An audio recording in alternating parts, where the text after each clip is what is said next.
sad, you get some phone cakes, listen to some bands. It'll be a great time. And it is a great time, and it should be a great time. And the other thing, though, is that this is a political act, what we're doing here. This is our First Amendment right to assemble peaceably, have our free speech, and petition our government for redress of grievances. What you're doing right now is being the best possible citizens of the United States you can be, so thank you for coming out. Damn straight. This is important. Part of why it's important is because news cameras will come out, or the newspapers will come out, or even people that aren't part of the cannabis community will come out, and nothing happens. There's no fights, there's no problems, no riots. Everybody's peaceful and gets along real well. Now, this is not the case if you go to beer gardens and concerts with alcohol and, my God, sporting events at certain stadiums where they serve alcohol. I know I do the Seattle Hemp Fest every year, and the Seattle Hemp Fest is the world's largest hemp festival. It is 1.6 miles of park, 6 stages, and 150,000 people over a 3-day period. Each day, 150,000 people. And I talk to the cops that are working those events, and I say, hey, would you rather be here working Seattle Hemp Fest with 150,000 stoners, or would you rather go work the Seahawks game at Quest Field? And every cop tells me I'd much rather be at Hemp Fest. There's no problems. You people are peaceful. I go to Quest Field with all those drinkers. There's fights and belligerence. We are the beer commercial reality. You know, you see beer commercials, yeah. all happy and smiling, and oh, have a bud, you know, Coors Light, Peace Train, yay.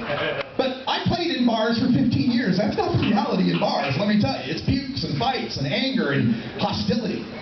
And every time I come to these cannabis festivals, I've been all over the country this year. Been to Columbia in March, Denver in April, Austin, Texas in May, Missoula, Montana in July, in June I was in San Francisco. I've been all over the country. No matter where I go at these cannabis events, everybody's chilled out. Everybody's mellow. That's why this is important. It shows to the community out there that doesn't believe in cannabis, the people who think it's the gateway drug to heroin, the people who think that it's the devil's weed and will cause you to go crazy and axe murder your family. It ain't true. And you people are proving that, so thank you. Thank you so much. Another reason why this is important is because there seems to be kind of in the mainstream, there's this thing about marijuana reform, and those of us that are standing up, all the normal chapters out here that are trying to change the laws, where they kind of dismiss it. One of the things they'll say is, nobody really goes to jail for pot anyway. Or they'll say, oh, those kids out there, they just want to get high. They just want to get high, that's all. But that's not what we're doing here. What we're doing here is we're standing up for freedom. We're standing up for people's liberties. And if they think that people really don't go to jail for pot, I got another thing for them. Let me tell you a couple of stories about that. Next to us, real close to here in Oklahoma, there's a woman by the name of Patricia Spotted Crow. Native American woman, living with her mother because she's a single mom, got a couple of kids, and trying to make ends meet. You know, she's struggling in the economy like everyone else. So she took up selling weed. Sold a couple of dime bags. She sold one bag for 20 bucks. She sold another bag for 11 bucks. Unfortunately, the person she sold it to was an undercover. She got busted, went before the judge, and for 2 little bags totaling $31 worth of cannabis, the judge gave her 10 years in prison. You know, they say, what about the children? What about the children? Well, what about her children having grown up without their mom? How about that mom who's missing her kids for 10 years? And when the public, you know, when people like me started questioning this judge and sending in requests, and the media started contacting her and saying, how could you sentence this mom to 10 years for just a couple of dime bags? Doesn't that seem cruel? Where's your compassion? And the judge said, I swear to you, the judge said, well, I thought I was rather compassionate that I didn't sentence the grandmother to 10 years as well, so that she could stay out of jail and raise the kids. Yeah, I'm sure grandma liked that.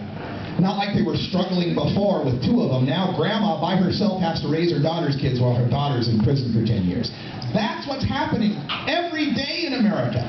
Families being separated. Mothers being put in jail. Fathers being put in jail. What about the children? Yeah, what about the children? Let's stop breaking up families over cannabis. What do you think? Yeah! But then, you know, I'll get people that come back and go, well, Russ, she was selling weed. She knew that was illegal. If you can't do the time, don't do the crime. Well, let me tell you about another young lady. I had this contest once. I have a radio show. I do Normal's daily talk radio show, Normal Show Live. And if you go back to the Joplin booth there, you can pick up some flyers for it. We're on every day on the internet. In fact, we're on right now. We're streaming right now on that computer right there. Say, hi, Internet. Hi, Internet. Hi, Internet. So I did this talk radio show, and a while back during the Bush administration, there was a drug czar named John Walters. And John Walters once John Walters once got questioned by one of the guys from Students for Sensible Drug Policy, who asked him, about these marijuana arrests and why are we arresting and imprisoning nonviolent offenders for the simple use of cannabis. And John Walters said, quote, "The fact is today that if you find that you can't find a nonviolent first-time marijuana offender in prison. If you find one, it would be like finding a unicorn because they just don't exist." How many people here done any time for simple possession? Hi, unicorns. How you doing? You're all a bunch of unicorns. Apparently, you don't exist. So I had a contest on my show, and I said, all right, let's find the marijuana unicorns. And the rules of the contest are simple. You had to be a first-time, nonviolent offender who did actual time, like in a county jail, city jail, whatever, but you did time. And the winner would be who did the longest amount of time for the littlest amount of weed. Who would do the longest time for the littlest weed? There'd be my winner of the unicorn contest. My winner was a young lady who was going to college at Idaho State University. I'm from Idaho, by the way, originally. Idaho State University in Pocatello. And she called me up, and she won the contest because she had gone to a friend's house. She was in college, right? Went to a friend's house, and from the friend's house, her and the friend went to another friend's house in a college dorm. And they were having a party, right? But there was no weed at the party, right? They were just, drinking party, but no weed. And the cops got called. It was a noise complaint. They open the door. They answer the door. Cop comes in. They talk to him. They're talking to the cop for about a half hour when the cop looks over at a bookshelf and sees a bong sitting there on the display. Now, it was a brand new bong. It had never been used. Absolutely clean bong. This girl, this woman, who was my winner, had never